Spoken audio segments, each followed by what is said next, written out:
homesteaders, gardeners, and cooks. My name is Jennifer. Welcome to Miles Away Farm. Today we are making homemade hummus.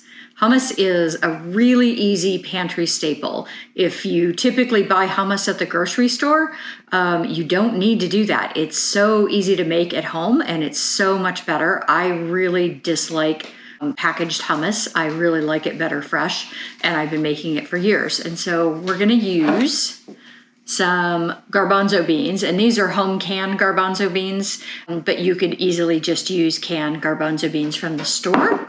We're going to use tahini, and tahini sounds like this super exotic ingredient. The reality is it's ground up sesame seeds. So basically it's like peanut butter, but it's made with sesame seeds instead of peanuts. Very simple, also really good in lots of salad dressings and things, so worth having around, good on roasted vegetables. And pretty much you can find it wherever you find peanut butter, in any good supermarket or a natural food section of a store. We're gonna add some lemon juice. This is really nice to do in the wintertime when you've got really good citrus coming in. Citrus is a winter crop, not a summer crop. And then some homegrown garlic. So really simple, straightforward. And then the other thing you can do is this freezes beautifully. And so you can make a bunch and then divvy it up into smaller containers if you don't eat a lot of it at once, and just throw it in the freezer. And then you've got it for whenever you want fresh vegetables and hummus or whatever you put hummus on. So let's get started. Because tahini is just ground sesame seeds, the oil in it often separates and it needs a good stir before you start measuring it out. So this is a 1/4 cup of tahini.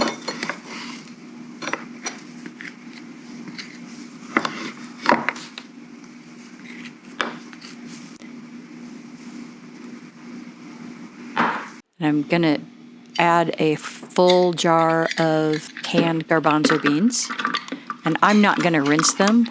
I want some of that extra thickening that juice is gonna add. In goes the tahini.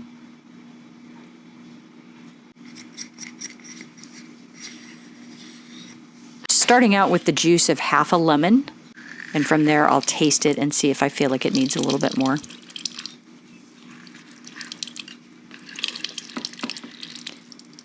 One clove of garlic, and the finer you crush garlic, the stronger it's going to be.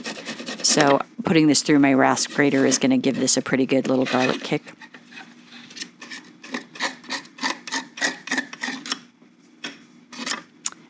A little bit of cumin. This is optional, but I think it really makes it good. A little bit of fresh ground black pepper. A good sized pinch of kosher salt. You can use any kind of salt you want. Doesn't have to be kosher. And then you just whip that all up until it's smooth. This is not going to be as smooth as commercial hummus, simply because it's made a little bit differently, but I don't mind a little bit of texture in there. You're going to want to scrape down your sides. Usually there's a few stray garbanzo beans that haven't gotten into the blade. And then give it a taste. I felt like I needed a little bit more salt here.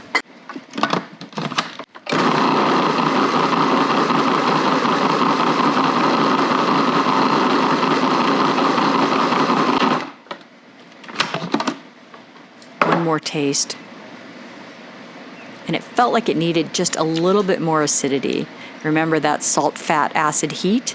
Sometimes acid is definitely the key to making something really sing, and so I added hand squeezed another tablespoon of lemon juice or so. That's the beauty of making this. You can really do it to your own personal taste.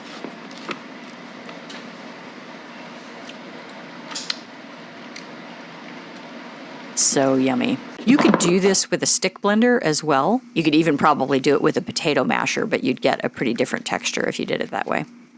And not only is this quick and easy to make from pantry staples, but I would estimate that it's at least half the price of what you would pay in the grocery store. This is probably 18 to 20 ounces of hummus. So there you go, you guys. Hummus. Took me less than 5 minutes from start to finish, and I will freeze some of this because I have a tendency to forget about it in the fridge, and because it's got really high protein, it tends to mold if you let it sit for more than 4 or 5 days. And so don't lose it in the back of your fridge, just throw it in the freezer and it'll last you. 'you a really long time. Absolutely delicious. And you can adjust this as you go. So if you want it to be more creamy, you can add a little bit more liquid. If you want it to be more stiff, you can drain and rinse the beans. If you want it to be more lemony, you add more lemon. If you want it more salty, you add more salt. So lots of different ways to just tweak it to your liking. You could throw in roasted red bell peppers from a jar, or from your freezer if you've got them, or from your garden if it's summertime and you've got fresh bell peppers around. I have a friend who does a mix and match with half garbanzo beans and half black beans and makes a dip that way. So a million variations on this, and all of them really fast and simple and super healthy and a great snack. Enjoy. Thanks for watching, tribe. If you like this kind of content, give me a thumbs up. Leave me a comment and subscribe if you want to see more. I have new content coming out every week.